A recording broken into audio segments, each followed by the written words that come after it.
Hello everyone, আসসালামু আলাইকুম। চলে আসলাম পারফেক্ট পোলাও রেসিপি নিয়ে। তো চলে যাব রেসিপিতে।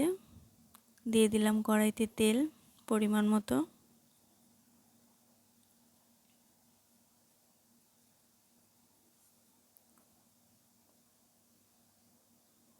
তো পরিমাণ মতো তেল দেওয়া হয়ে গেলে এর মধ্যে দিয়ে দিব 2-3টে পেঁয়াজ কুচি,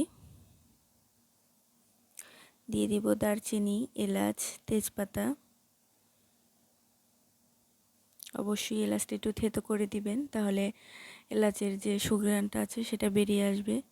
দিয়ে দিব আদা রসুন বাটা 2 টেবিল চামচ।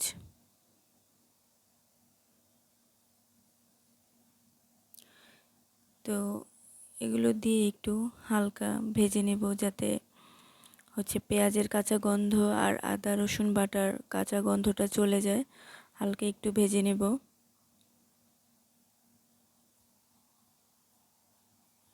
তো আমি কিন্তু এটা ব্রাউন কালার করব না, হালকা একটু ভেজে নেব।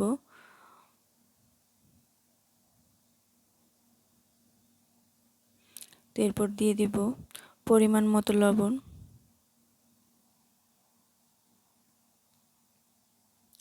তো লবণটা দিয়েও আমি পেঁয়াজগুলোর সাথে একটু ভালো করে মিশিয়ে নেব।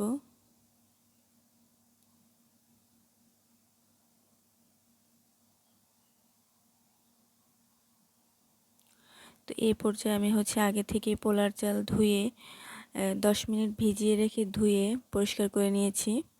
এরপরে আমি একে একে চালগুলো দিয়ে দিব। তো আমি এখানে 1 কেজি পরিমাণ পোলাও রান্না করব। তো আমি চালগুলো দিয়ে ভালো করে একটু ভেজে নেব, 10 থেকে 15 মিনিট ভালো করে ভেজে নেব আমি।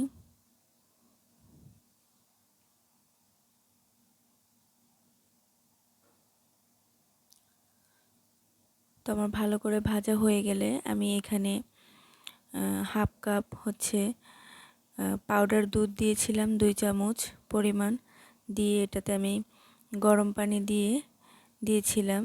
তো দিয়ে আমি হাফ কাপ পরিমাণ ওই দুধ ব্যবহার করেছি। আর তারপরে আমি এরকম একটি লাল মগের 2 কাপ না 2 মগ না 2.5 মগ পানি আমি ব্যবহার করব। মানে মোট 1 কেজি চালের ভেতর আমি 3 মগ পানি ব্যবহার করব, যেহেতু আমি ওখানে হাফ কাপ দুধ ব্যবহার করেছি লিকুইড। তো এ পর্যায়ে আমি পানিটা দিয়ে একটু নাড়াচাড়া দিয়ে, যাতে দলা পেকে না যায় সেজন্য একটু নাড়াচাড়া দিয়ে এর মধ্যে সৌন্দর্যের জন্য আমি এখানে ব্যবহার করছি গাজর। গাজর কুচি করে নিয়েছি একদম মিহিন করে।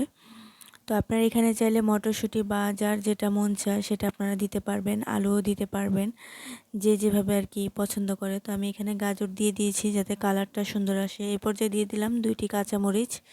তো দিয়ে আমি একটু ভালো করে নাড়াচাড়া দিয়ে দিব। তো দেখতে পাচ্ছ যে আমি কি পরিমাণ পানি, আমার এখানে একটি কাঠি আছে সেটা দিয়ে আমি মাপ দিয়ে দেখালাম যে কতটুকু পানি আমি দিয়েছি। তো এরপরে আমি ঢাকনা দিয়ে ঢেকে দিলাম 10 মিনিটের জন্য। 10 মিনিট পর দেখতে পাচ্ছ যে পানিটা কিন্তু অলরেডি শুকিয়ে গিয়েছে। তো সেই পর্যায়ে আমি একটু উল্টে পাল্টে নাড়াচাড়া দিয়ে দিব। অবশ্যই বেশি নাড়াচাড়া করা যাবে না, তাহলে কিন্তু পোলাওগুলো কিন্তু বেশি নরম হয়ে যাবে। তো আমি এখানে আলতো হাতেই নাড়াচাড়া করে আমি সমান করে দিয়ে দিচ্ছি।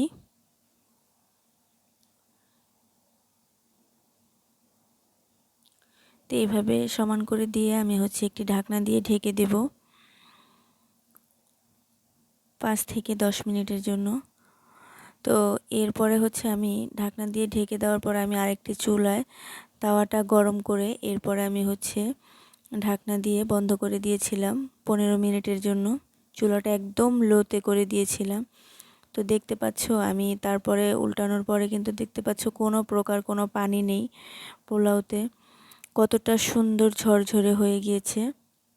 তো এই পর্যায়ে আমি আলতো হাতে নাড়াচাড়া দিয়ে দিব। তো আমার পোলাওটা কিন্তু অর্ধেক সেদ্ধই হয়ে গিয়েছে, পুরোপুরি সিদ্ধ হয়নি, অর্ধেক সিদ্ধ হয়ে গেছে পুরো। তো এ পর্যায়ে কিন্তু দেখতে পাচ্ছ কতটা সুন্দর হয়েছে। তো আমি এখানে একটু ভালো করে আবার দিয়ে 5 থেকে 6 মিনিটের মতো আমি আবারও ঢাকনা দিয়ে ঢেকে দেব।